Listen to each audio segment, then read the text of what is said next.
Dag sê, ek wil 'n bietjie met ons kom gesels oor die hele kwessie van hoe mens behoort te verander in jou sienwyse van 'n ding en hoe dit alles kan beïnvloed hoe jy na dinge kyk. En een van die belangrike goed wat ek graag wil adresseer is sogenaamde padkaarte. Dit klink dalk 'n bietjie vreemd, want 'n padkaart is ons gewoon, jy ry van Pretoria na Bloemfontein Argimense Onthaalwe. Dis 'n padkaart, maar tog is daar in ons koppe, sê Stephen Covey, ek gebruik hom nou baie deesdae want ek lees nou sy boek, so ek is nou vars op hom, sê hy, in ons koppe is daar eintlik duisende padkaarte, jy weet, maniere hoe ons dinge doen, byvoorbeeld, 'n strategie wat ons volg, metodes wat ons aanhef, en so meer. Maar hy sê, as jy dit nou in 2 hoofkategorieë wil deel om dit nou makliker te maak, dan kry jy aan die een kant die realiteit, aan die ander kant hoe dit moet wees. En daai hoe dit moet wees is baie keer ook hoe ons graag dit sou wou gehad het, Argimense Onthaalwe. So, jy sit aan die een kant met die realiteit, aan die ander kant sit jy met hoe dit moet wees. En baie keer probeer ons, en ek was self al skuldig daaraan, probeer ons die realiteit omsit in dit wat ons graag wil hê, of dan nou hoe dit moet wees volgens ons beskeie mening. Maar hierdie manier bring jou in baie groot probleme, want jy moet die realiteit in die gesig staar. Baie keer kan 'n mens niks aan die realiteit doen nie. Soos byvoorbeeld die afsterwe van 'n geliefde, daar's niks wat jy daaraan kan doen nie. Jy kan nie dit verander nie. Jy kan wens dit was nie so nie, dat dit anders moet wees as wat dit is, maar jy kan niks aan doen nie, dis die realiteit. En dan verder wat ons nou wil kyk is, en dit is waar ons hele siening van 'n ding moet verander is, ons moet kom by die wortel van die probleem. Ons een prof het eendag vir my so mooi verduidelik, ek het vir hom gevra, prof, hoe kan ek iemand help wat met 'n probleem sit, maar sy kom net nie by die oplossing uit nie, want sy kom nie by die groot gedeelte van die probleem uit nie, by die wortel. Toe sê die prof vir my, David, die mense is soos 'n boom. Hy sê, alle mense het klomp takke met vruggies. En die vruggies word soms vrot. Nou sê hy, nou is daar 2 opsies. Of jy kan 'n pleister vat en plak op die vrot vruggie, maar dit gaan niks help nie, want dan gaan die vruggie maar net weer op 'n ander plek verrot. Of die tweede opsie is om die wortel van die vrot vruggie uit te trek. Om daai wortel te gaan soek en daai vrot vruggie heeltemal weg te kry. Dan is dit 'n ander saak. As jy die wortel uittrek, basies moet jy in sommige gevalle selfs die hele boom uittrek.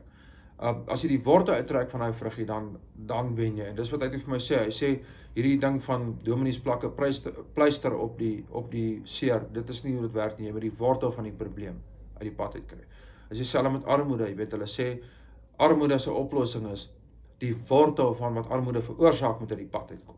Nou dis nie altyd so maklik nie, maar dit is 'n baie logiese teorie, en so Stephen Covey nou sê, dis nie nuwe beginsels wat hy skielik uitgedink het nie, dis ou beginsels wat lankal toegepas is in die lewe. So, dan verder, as ons verder na die situasie kyk van hoe ons dit moet sien, ons moet dit sien vir die wortel van die probleem. Kom ons vat dit nou, gebruik een van Stephen Covey se voorbeelde, maar voor ons daarby kom, laat ek net eers adresseer waaroor dit nou gaan, in watter tipe maniere mense kan sien. Jy kan dit of sien in die lig wat ons dit nou beskou het van die realiteit teenoor hoe dit moet wees, of jy kan die sogenaamde persoonlike etiek vat, dis nou 'n bietjie 'n groot woord, maar al wat dit sê is, jy kan jou houding verander, of jy kan jou gedrag verander, of jy kan vanuit 'n invloed werk met hierdie ding, of jy kan net eenvoudig positief wees, dan gaan alles mos reg wees. Nou, soos julle kan hoor, dit klink nie baie goed nie, dat as jy positief is alles nou reg. As dit die geval was ons almal maar net positiewe mense en ons het gewen. Maar nou vertel Stephen Covey die volgende verhaaltjie, en dis hoekom mens moet jou siening verander. Edward de Bono sal sê, as jy nooit van gedagte verander nie, hoekom het jy dan gedagtes? Nou sê hy sit eendag daar soms so op 'n randjie, tussen 'n klomp mense en kuier, soort van, maar almal is maar in 'n eie wêreld, jy weet, hy's ook maar in sy eie wêreld, en die mense rondom hom, dis 'n Sondagmiddag, en die mense rondom hom, die een ou sit in koerant lees, en die ander ou sit en eet iets, maar niemand praat regtig nie, en is doodstil, en die volgende oomblik, hier kom 'n man aan, met 'n klomp kinders wat vooruit hardloop, en die man gaan sit langs Stephen Covey, en hy maak sy oë so half toe, en hy raak weg, niemand weet waar is hy heen nie. En die kinders gaan te kere, hulle vat sommer die ou se koerantpapier, en hulle doen allerlei goeters, jy weet, en hulle raas, en hulle pla die mense, en almal is naderhand geïrriteerd, en Stephen neem het op hom om vir die ou te sê, hoorie, ekskuus meneer, ek wil net by jou hoor, jou kinders, jy weet, kan nie bietjie hulle beter beheer nie, weet, want hulle maak nou droog, jy weet, hulle pla die mense. En skielik ruk die man tot sy sinne, en hy sê vir Stephen Covey, hy sê, man, ja, jy's seker reg, ek moet seker iets doen, ek moet seker my kinders onder beheer kry, maar ek wil net vir jou sê, hulle moeder is nou net oorlede, en ek kom nou net van die hospitaal af. En daar tref het Stephen Covey tussen die oë toe, verander sy hele siening van hierdie man. Want ek meen, dis nou heeltemal 'n ander situasie. Hy sê, want hy sê toe, hy voeg toe by, hy weet nie hoe hy dit moet hanteer nie, en hy weet ook nie hoe sy kinders dit hanteer. Hy weet nie wat hy daarvan moet dink nie, en hy weet nie hoe om sy kinders, jy weet, te verduidelik wat het gebeur nie. En dit was toe vir Stephen 'n verskriklike ding, en hy sê toe dadelik vir hom, hoe kan ek jou help? Wat is die manier, wat kan ek vir jou doen, jy weet? En dis die ding wat mens met die konteks verstaan, met ander woorde, die omstandighede waarin iemand verkeer, verstaan. En dis hoekom hy sê, skuif daai siening, want as jy daai siening skuif, en jy kom by die wortel van die probleem, dis die realiteit. Hoe dit moet wees is, die kinders moet stil sit, doodstil. Die realiteit is, hulle het net hulle maag verloor, so hulle weet nie wat hulle kan doen nie, en dis die enigste manier hoe hulle kan, jy weet, troos vind, of iets, om net nie hulle gedagtes te laat gaan na hulle maag toe wat nie meer daar is nie. So, hierdie tipe goed, moet ons baie ernstig opneem, en ons moet regtig vir mekaar sê, ons moet by 'n punt kom waar ons anders na goed kyk, waar ons na die wortel van die probleem kyk. Dis dieselfde met enigiets in die lewe eintlik, as jy byvoorbeeld finansiëel stagneer, kyk na die rede waarom dit gebeur, en kry daai rede uit die pad, kry daai wortel, wat is die realiteit, en wat is hoe dit moet wees, daai twee padkaarte. Want soos wat Stephen Covey nou sê, die voorbeeld wat hy gebruik is baie logies. Hy sê, as jy nou, kom ons maak dit nou maar eenvoudig, as jy van Pretoria af Bloemfontein toe wil ry, en jy klim in die kar en jy ry, en jy stop, en jy sien, jette, maar ek is nou in Durban, ek is nie in Bloemfontein nie. Dan sien jy maar, die padkaart wys Bloemfontein, maar dis 'n drukfout, dis eintlik Durban. Nou sê Stephen Covey, en dis presies wat hy nou hier gesê het met die vorige voorbeeldjie wat ek genoem het, hy kon daar positief gereageer het. Jy weet, en met die man positiewe gesprekkies probeer aangaan het, en die man probeer troos het met sulke flou goedjies. Hy kon dit gedoen het, sou nie veel gehelp het. Hy kon sy houding verander het, hy kon bietjie anderster opgetree het met die man en so aan. Maar dit sou ook nie veel gehelp het as hy nie by die wortel van die probleem uitgekom het nie. Hy kon sy gedrag verander het, hy kon gesê het, hy besef hy's nou 'n probleem en so, maar dit sou nie veel gehelp het, hy by die wortel uitkom, en die wortel is, die man is teen die grond, hy moet hom help, hy moet iets vir hom doen, om hom uit die ding uit te probeer, of om iets vir die man te beteken, dis die wortel van die, maar nou hier, in hierdie geval is dit nou amper nog beter, die voorbeeld wat hy gebruik van, as jy ry van Pretoria en jy beland in Durban in plaas van Bloemfontein, sê hy, maar, weet, jy kan nou alles doen, jy kan jou houding verander, jy kan sê, ag weet jy, dit is nie so erg nie, bla bla bla, jy kan positief wees, jy kan so positief wees, dat jy nie eers gaan omgee omdat jy die verkeerde pad gevat het, maar dit gaan jou nog steeds nie help nie.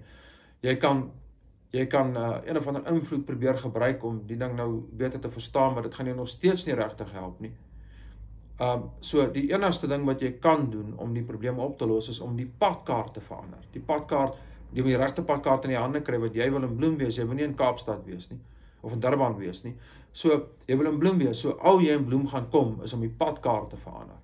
En dis wat hy sê, weet, hy sê, soos hy sê, begin met die einddoel in gedagte. Dit is baie belangrik. Eerste dinge eerste, dis die een ding, wat is belangrik, wat is nie belangrik nie. Eerste dinge eerste, en dan begin met die einddoel in gedagte. So, dit is wat ek graag vir julle wil kom sê. En dan moet mense dit natuurlik nou van toepassing maak op die woord van die Here. En iets wat vir my uitstaan van die hele situasie, as 'n mens byvoorbeeld kyk na hoe Stephen Covey toe nou die man hanteer het, nadat hy die waarheid gehoor het en die volle storie, en dis belangrik nie, ons moet die volle prentjie, ons moet nie met hoorsê werk nie, ons moet met feite werk. Toe die volle prentjie het hy toe verander, na dit wat die Here Jesus vir ons kom leer in Matteus 11, vers 29. Hy sê, neem my juk op julle en leer van my, want ek is nederig en sagmoedig van hart, en julle sal rus vind vir julle siele, want my juk is sag en my las is lig.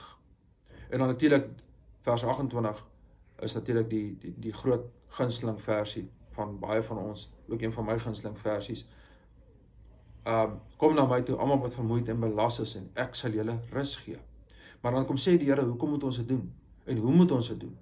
Hy sê ons moet dit doen want hy is in beheer, en ons moet van hom leer, want hy is die voorbeeld, hy is die volmaakte voorbeeld, en hy is nederig en sagmoedig van hart. So ons moet ook nederig en sagmoedig van hart wees. So hoewel ons siening moet verander, hoewel ons na die wortel van die probleem moet begin kyk, moet ons, soos wat Stephen Covey daar gedoen het, nederig en sagmoedig van hart wees, wanneer ons na hierdie goed kyk. So dis baie belangrik om te onthou, dat elke mens op hierdie aarde moet nederig en sagmoedig behandel word. Ja, partykeer is dit nodig om 'n harde woord te spreek, maar dan moet dit in liefde gedoen word.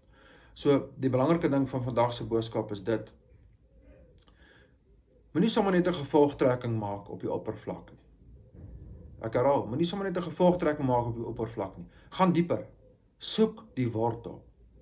En as jy 'n realiteit in die gesig staar, sê vir jouself, o broer, dis die realiteit, ek kan niks hieraan doen nie. Maar as dit moontlik is om die realiteit te verander na hoe dit moet wees, dan moet jy dit doen. Dan moet jy dit doen. Maar vra jouself af, waarmee werk ek? Watter padkaart is ek mee besig? Is ek besig met die realiteit of is ek besig met hoe dit moet wees? Wat een van die twee?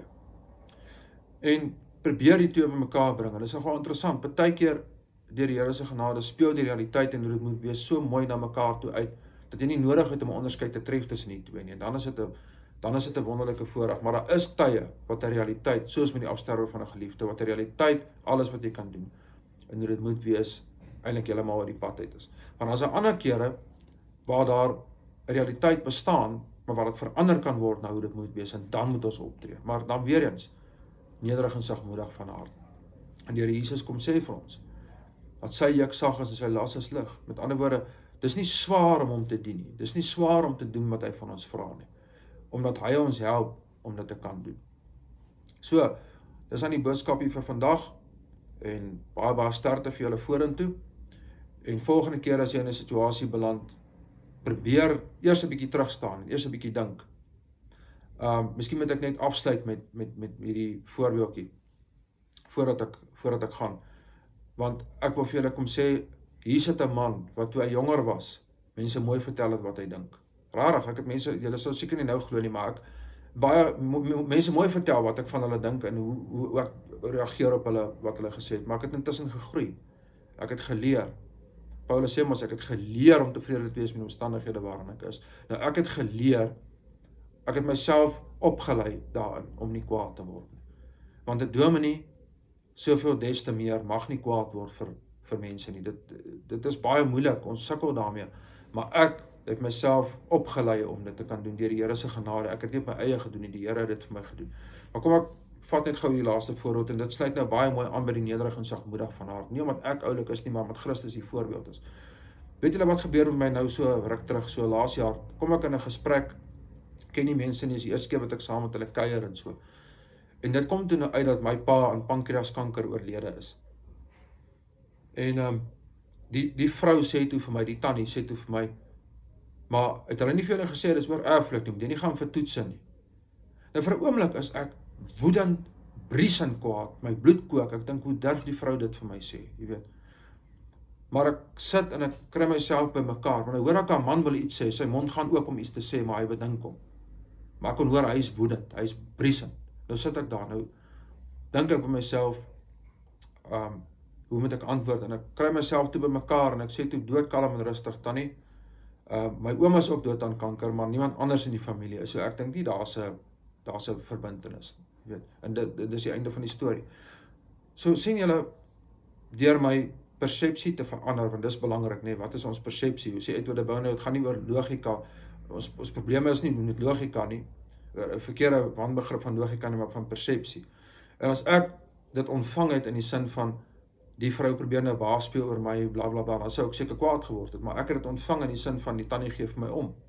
Jy weet, en sy wil, nee, ek moet daai probleem kry nie, maar die punt van die saak is, ek het nederig en sagmoedig opgetree, want ek het geweet die realiteit is, die tannie het dit nou vir my gevra, maar hoe dit behoort te wees is, ek behoort rustig, kalm, berekend te antwoord, want as ek het nie gaan doen nie, kan ek skade maak. En ek het dit rustig gedoen en dis verby en ons het daarvan vergeet. So ja, dis net 'n mooi voorbeeld om vir julle te sê, dat die Here Jesus verwag van ons om nederig en sagmoedig van hart te wees, en 'n mens moet altyd maar vra, hierdie persoon sê dit nou so, maar is daar nie dalk 'n dieper liggende ding? Die tannie het uit omgee en uit liefde gesê, jy weet. Al het ek dit nie so opgevat nie, al het ek dit half gevind as, hoe durf sy, het ek dit tog hanteer, asof dit net in liefde gesê is. So dis bitter belangrik, so dink mooi volgende keer, dink, soos ons een dominee eendag gesê het, as iemand jou kwaad maak, dink 1 keer voor jy antwoord. As iemand jou baie kwaad maak, dink 2 keer voor jy antwoord. As iemand jou baie kwaad maak, moenie antwoord nie. Daar's hy. Mooi gaan, baie lief vir julle, ons gesels weer, hoor.